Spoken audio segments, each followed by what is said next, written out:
धूर्त साहूकार और चालाक लड़की।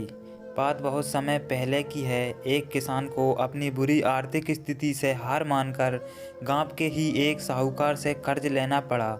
लेकिन काफ़ी वक्त बीत जाने पर भी वह साहूकार का कर्ज चुकता नहीं कर पाया।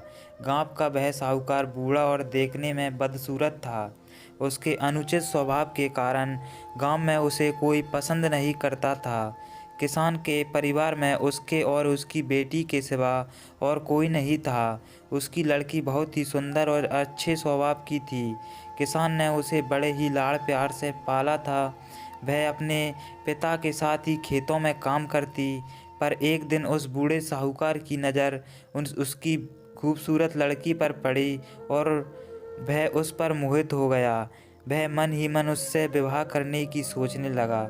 लेकिन उसे पता था कि किसान अपनी लड़की का विवाह उससे कभी नहीं करेगा और उसे यह भी मालूम था कि किसान इस समय ऐसी स्थिति में नहीं है कि उसका कर्ज चुकता कर सके।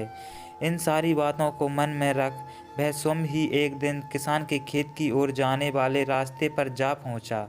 रास्ता छोटे छोटे कंकड़ पत्थरों और रोड़ियों से भरा पड़ा था। वह किसान और उसकी बेटी दोनों वहीं पर थे। उसने किसान से कर्ज के विषय में बात करते हुए उसके सामने एक शर्त रखी।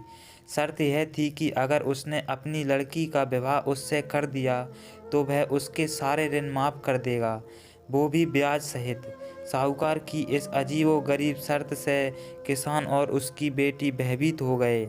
उस धूर्त साहूकार ने आगे सुझाव देते हुए दोनों से कहा कि चिंता करने की कोई बात नहीं। इस शर्त का फैसला ना मैं करूँगा ना आप। इसे आप अपने भाग्य पर छोड़ दें। इतना कहते हुए उसने अपनी जेब से एक पैसे की पोटली निकाली। उसे दिखाते हुए कहा, इसमें एक काले रंग का और एक सफ़ेद रंग का कंकड़ रखूँगा। उसके बाद तुम्हारी लड़की को बिना देखे इस पोटली में से कंकड़ निकालना होगा और यहाँ शर्त यह रहेगी कि अगर उसने काले रंग का कंकड़ निकाला तब उसे मुझसे विवाह करना होगा और तुम्हारे कर्ज भी माफ़ कर दिए जाएंगे। अगर तुम्हारी लड़की ने सफ़ेद रंग के कंकड़ को निकाला तो मुझसे विवाह नहीं करना होगा और फिर भी कर्ज माफ़ कर दिए जाएंगे। लेकिन अगर इसने कंकड़ निकालने से मना कर दिया तो फिर तुम्हें जेल की सलाखों के पीछे जाना होगा। जैसे ही किसान और उसकी लड़की इसकी शर्त पर आपस में बात करने लगे, तभी साहूकार अचानक कंकड़ों को उठाने के लिए नीचे झुका। उसने जैसे ही दो कंकड़ों को उठाया, उसी समय किसान की लड़की की नज़र उस पर पड़ गई। उसने देखा कि साहूकार ने दो काले कंकड़ ही पोटली में रख दिए, जबकि नियम के अनुसार होना यह चाहिए था कि वह एक काले रंग का और दूसरा सफ़ेद रंग का कंकड़ खाली पोटली में रखता। खैर, उसके बाद साहूकार ने लड़की को पोटली से एक कंकड़ निकालने के लिए कहा। दोस्तों, अब आप कुछ देर के लिए ऐसा महसूस करें कि इस लड़की की जगह आप उस कंकड़ पत्थर वाले रास्ते पर खड़े हैं। उस परिस्थिति में आप अगर एक लड़की होते तो क्या करते?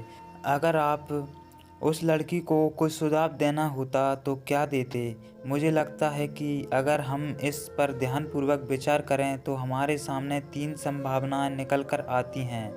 पहली बात यह हो सकती है कि लड़की को कंकड़ निकालने से बिल्कुल मना कर देना चाहिए। दूसरी बात यह हो सकती है कि लड़की को थोड़ा साहस दिखाते हुए यह बता देना चाहिए कि उस पोटली में दोनों कंकड़ काले ही हैं, जिससे साहूकार की धूर्तता की पोल खुल जाती। या तीसरा विकल्प यह हो सकता है कि लड़की साहूकार की धूर्तता के बारे में जानते हुए भी काले रंग के कंकड़ को निकाले और अपने आप को सैक्रिफाइस कर दे, ताकि उसके पिता ऋण से मुक्त हो जेल जाने से बच जाएं। तो चलिए हम ही बता देते हैं कि आगे इस लड़की ने क्या किया। किसान की लड़की ने साहूकार के कहे अनुसार ही पोटली से एक कंकड़ निकाला और उसे बिना देखे हुए जानबूझकर कंकड़ पत्थरों से भरे रास्ते पर धीरे से उछाल दिया, जिससे जल्दी वह काले रंग का कंकड़ भी अन्य कंकड़ों में मिल गया। उसके बाद उस लड़की ने झूठा खेद व्यक्त करते हुए कहा, ओ मैं कितनी लापरवाह हूँ।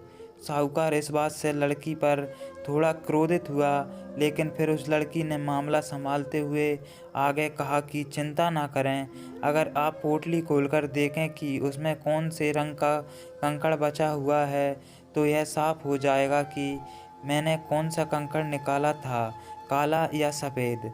हालांकि यह तो निश्चित था कि बचा हुआ कंकड़ काले रंग का ही होगा, क्योंकि जैसा कि आप जानते ही हैं, साहूकार ने पोटली में दोनों ही कंकड़ काले ही रखे थे।